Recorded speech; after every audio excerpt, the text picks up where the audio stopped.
Alright, y'all already know the drill. New One Piece, I cover it. Let's get into it.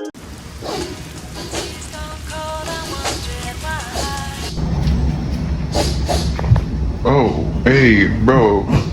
You good? No. So I'm guessing you watched the latest One Piece episode. Yeah, figures. Who's thinking that, man? Who thinks of that? Why? Who thinks of that? I mean, yeah, that episode was crazy. But why Kuma, man? He's a good dude. Kuma didn't do anything. Why him?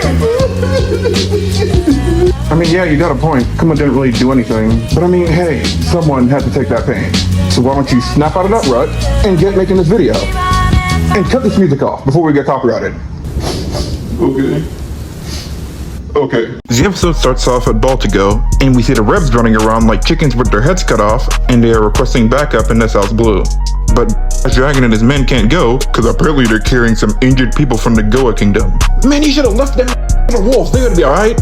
Wait, Goa Kingdom?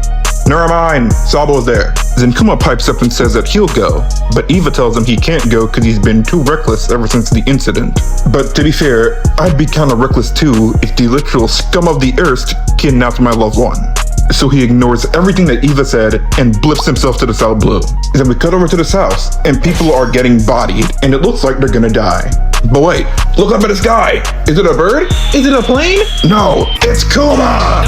And my boy Kuma, filled with the rage of a Spartan, directs out all his rage out on his enemies. He hops up and mollywops these two niggas with the swiftness, then he punches this dude, gets caught off guard and punches the other dude, gets caught off guard again, mean mugs the camera like we did something, backhands these three niggas, and swiftly charges up and fires at the enemies, completely erasing them off the face of the planet. But even after all that, Kuma's anger and rage have not yet been subsided. And after about 2 years of Jinny getting got, we see a ship sailing in the distance, and there's a hooded figure huffing and puffing like Zoro after every fight, and they're holding a baby. Don't know what that's about, but hey, Jinny's on the phone, and everyone's happy. And then she tells them what happened. Apparently, after 2 years, she got sick, so they just threw her out, like yesterday's garbage. And Kuma asks what she means by that. Well, Kuma, what you mean by that is she's done. She's gone, kaput, finito. In other words, she's saying goodbye. Permanently. And just like I said, Jinny apologizes to Kuma because she's dying. I think Oda hates Kuma. I don't know, I just have an inkling feeling that told me that. And Kuma is breaking down like a JoJo's opening, crying and telling Jinny that he'll leave immediately to go save her. But Jinny tells him that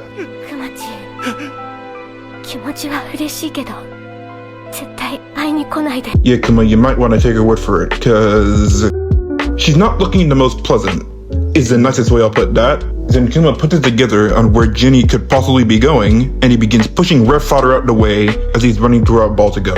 Then Jinny tells Eva and Dragon her final words. Dragon, 兄貴。優しすぎるクマチーをよろしくね。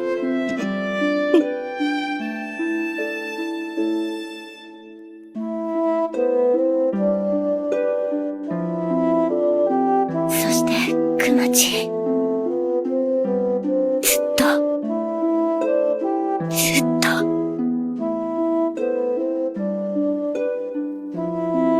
大好き。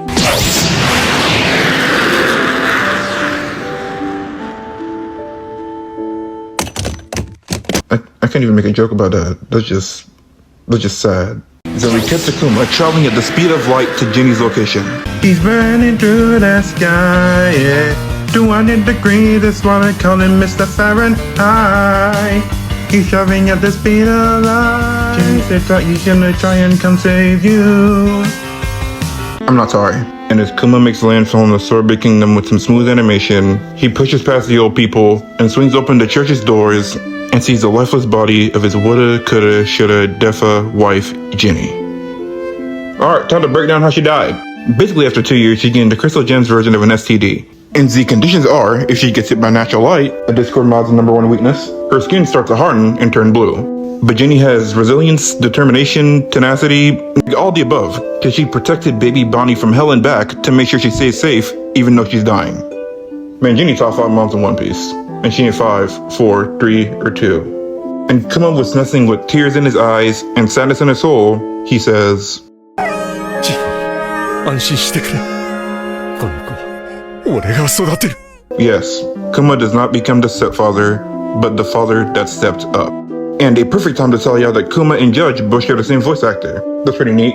Then Kuma walks up to Ginny's grave, putting flowers on her tombstone to pay respects and make his final goodbyes.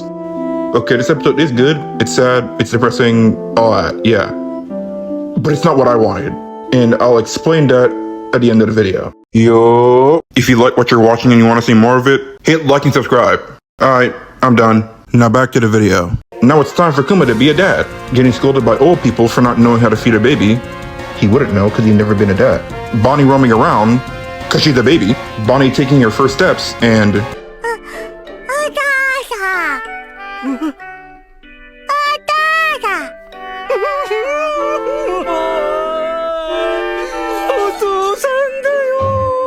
Yes, that's cute. Yeah, it's cute, precious, all that. I don't care. Who's a real dad? I have my theories. I won't say, but I have my theories. Then the years go by, she gets older, this whole thing, it's very cute, precious, all of it. But after watching this episode, I need to do this. Revolutionary by day. Father by night. After adopting the daughter of his fallen friend, he's not the stepfather, but the father that stepped up.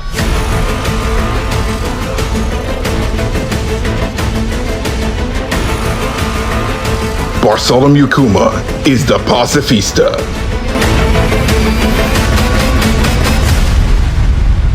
Pacifista, rated PG-13, premieres this Saturday. All tickets are half off for all fathers and father figures. Anyways, as Kuma returns home with a basket of bread, Bonnie runs up and hugs him, and things are going great. But now it's time for things that go bad, because Bonnie has contracted the same disease that Ginny has gotten. Yay!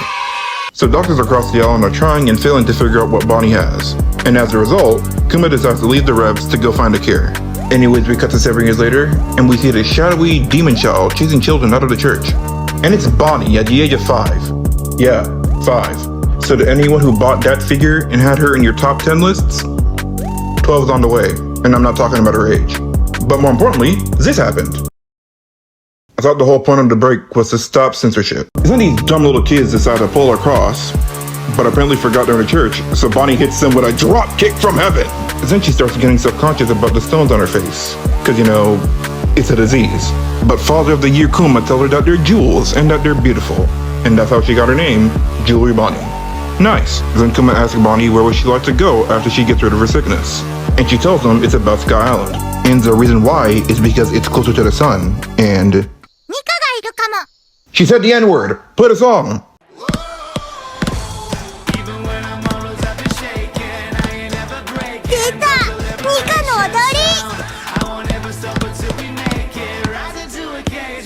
Sora は大冒険だな。ポニーが20歳になってからにするか？19歳はどこだっけ？魚人島。 You know, Kuma, it's not too late to unadopt someone. But anyways, we finally get a name for Bonnie and Ginny's disease, and it's called Sapphire Scales. It's a rare disease that is only affected by sunlight, moonlight, and all kinds of natural light, anything that makes a redder mod quicken your boots. But even if you avoid light completely, the sickness will still catch up to you. Also, it's incurable, and Bonnie only has 5 years left to live. Sad. Then Bonnie overhears Kuma and thinks that her disease will go away after she turns 10. So Kuma with a heavy and tearful heart has to lie to her face so he doesn't have to break her little 5-year-old heart. Double sad. And you want to know the cherry on top of this Sunday? Is that King Bakori is back, and he's burning people in their beds and killing them. Triple sad. Wait a second, I thought Dragon handled that. Man, Dragon, you's a bitch! But in all seriousness, the reason why I thought this episode could have been better, cause in the manga, chapter 1098 to be precise, cause it's the episode this was based off of, almost all of the chapter was filled with this like stencil sketch art. And the reason why is because Oda couldn't get his manuscript finished on time. And of course, as much as we meme it, Oda is not God. He is human, we all have our limits, and we all make mistakes. And while there are some people who don't like it, I'm on the opposite side of the spectrum, cause that chapter gives off the vibe of, oh god, the backstory is so sad that Oda had to switch up his art style. And I thought that Toei was gonna emulate that.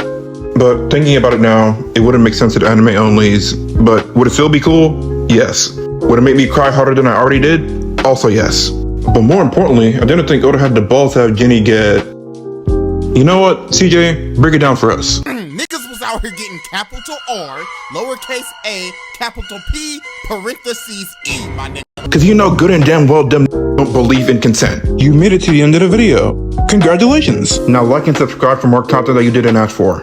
Bye.